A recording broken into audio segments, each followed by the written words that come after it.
Assalamualaikum, selamat pagi anak-anak yang hebat. Bagaimana kabar kalian hari ini? Pastinya kalian sehat-sehat semua kan? Tetap semangat ya dalam pembelajaran daring. Baiklah, untuk pertemuan kali ini kita akan membahas tentang materi transformasi. Gimana sih transformasi itu? Yuk kita simak video berikut ini.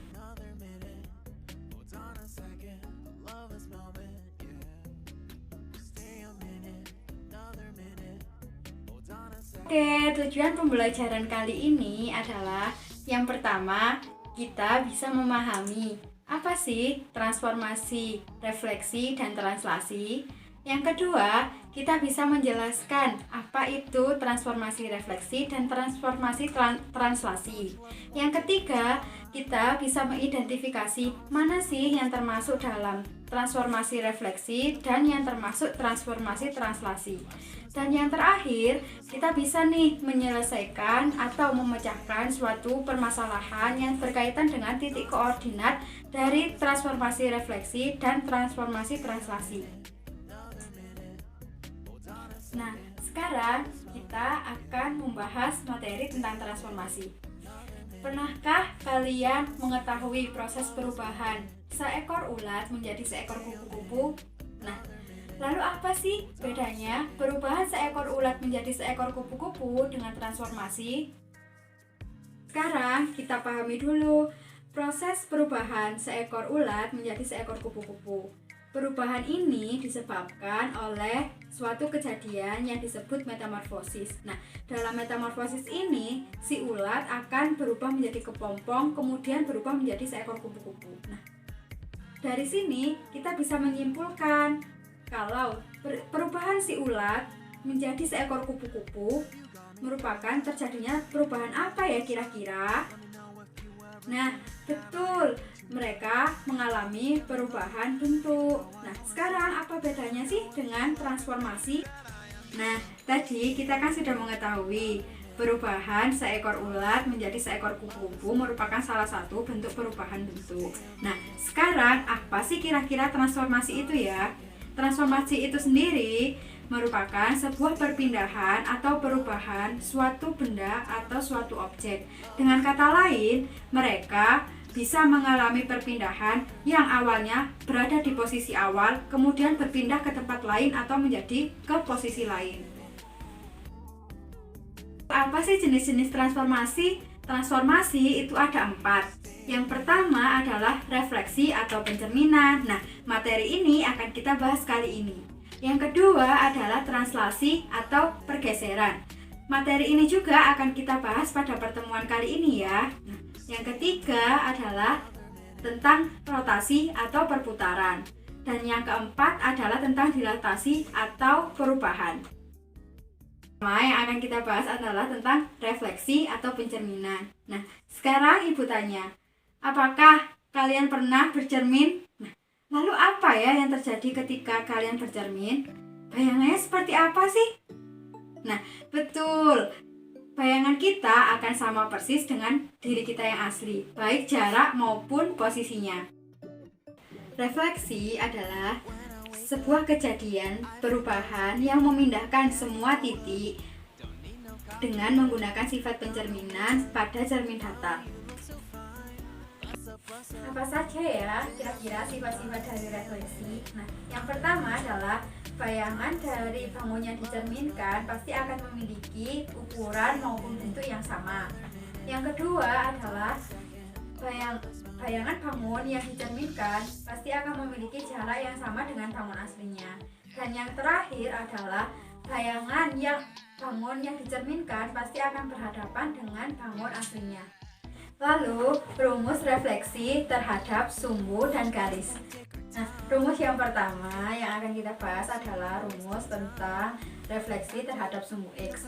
Nah, bayangannya atau titik koordinat bayangannya terletak pada X, negatif Y.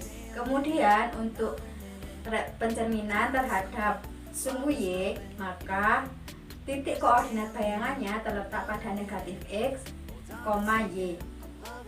Dan seterusnya. Kalian bisa mengecek pada tabel di atas ini ya. Untuk meningkatkan pemahaman kita, Kita akan membahas contoh refleksi di atas ini ya. Nah, soalnya adalah diketahui sebuah titik A dengan titik koordinat 3,2 direfleksikan terhadap sumbu X. Maka bayangannya atau titik koordinat bayangannya terletak di mana ya? Lalu bagaimana ya menentukan bayangannya? Yang pertama, perhatikan bahwa titik A berada 3 satuan di atas sumbu X. Maka artinya titik bayangannya atau A aksen berada di bawah sumbu X. Dengan demikian diperoleh masing-masing titik koordinat dari bayangan tersebut adalah 3, -2. Nah, seperti gambar yang di atas ini ya. Nah, untuk menambah pemahaman kalian lagi tentang refleksi, kalian bisa mencoba contoh kedua di atas ini ya, dengan berpedoman pada tabel yang sudah tertera tadi. Materi yang kedua yang akan kita bahas adalah tentang translasi atau pergeseran. Nah, kalian pernah nggak sih bermain monopoli atau bermain catur? Lalu apa yang terjadi ya jika pion itu dipindahkan? Nah, betul, mereka akan mengalami perpindahan posisi dari posisi awal menuju ke posisi akhir. Lalu apa ya translasi itu? Translasi merupakan sebuah perubahan yang memindahkan suatu titik di sepanjang garis lurus dengan arah dan jarak. Artinya, translasi itu hanya perpindahan titik saja ya, yang disimbolkan dengan X, Y, maka X plus A, Y plus B. Seperti gambar yang ada di atas ini ya. Lalu apa ya sifat-sifat dari translasi? Yang pertama, bangun atau objek yang ditranslasikan tidak mengalami perubahan bentuk. Dan yang kedua, bangun atau objek yang ditranslasikan mengalami perubahan posisi. Untuk meningkatkan pemahaman kalian terhadap translasi, yuk kita mencoba contoh di bawah ini. Diketahui sebuah titik 3,4 ditranslasikan oleh T26. Maka berapa ya titik koordinat bayangan dari titik tersebut? Cara menyelesaikannya adalah kita mempunyai titik 3,4 ditranslasikan dengan 2 satuan berada ke kanan dan 6 satuan ke atas. Dengan begitu kita dapat menyatakan X, Y, maka X plus 2, Y plus 6.